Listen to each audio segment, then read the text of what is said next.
నమస్కారం అండి. నా పేరు సుజాత, 135 డివిజన్ వెంకటాపురం. నేను స్టేట్ మహిళా మోర్చా ఎగ్జిక్యూటివ్ మెంబర్గా, ఇంకా దళిత స్త్రీ శక్తి ఆర్గనైజేషన్ ఫౌండర్ కమ్ ప్రెసిడెంట్గా ఈరోజు ఈ 135 డివిజన్లో బతుకమ్మ సంబరాలు సెలబ్రేషన్స్ ఆర్గనైజ్ చేయడం జరిగింది. మా పిఎం సాయి ప్రసాద్ అన్నగారు బీజేవైఎం నేషనల్ ట్రెజర్ ఆయన ఆధ్వర్యంలో ఈరోజు ఇక్కడ 135 డివిజన్లో బతుకమ్మ సంబరాలు చాలా అంగరంగ వైభవంగా జరుపుకుంటున్నాము. ఈరోజు ఇక్కడ విచ్చేసిన ప్రతి ఒక్క మహిళామూర్తులకు కూడా చాలా చాలా ధన్యవాదాలు.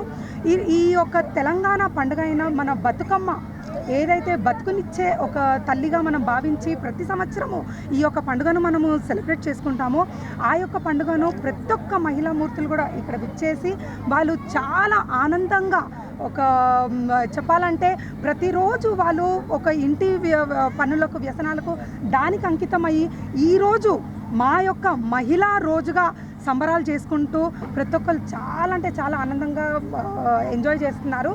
అదేవిధంగా మన ఇక్కడ ఈరోజు మన బతుకమ్మ సంబరాలలో భాగంగానే మన గేమ్స్ పెట్టడం జరిగిందనమాట. మ్యూజికల్ చైర్ గేమ్ కూడా first prize and the runner up and ఇంకా బెస్ట్ బతుకమ్మ కూడా గిఫ్ట్ ఇవ్వడం జరుగుతుంది. అండ్ ప్రతి ఒక్క మహిళామూర్తులు ఎవరైతే ఇక్కడ విచ్చేస్తున్నారో వాళ్ళకు కూడా మన ఎట్లయితే మన మహిళలకు పసుపు కుంకుమను ఎట్లయితే మనం ఇస్తామో అదేవిధంగా మన పిఎం సాయి ప్రసాద్ అన్నగారి తరఫు నుంచి ప్రతి ఒక్క మహిళామూర్తికి కూడా రిటర్న్ గిఫ్ట్స్ ఇవ్వడం జరుగుతుంది.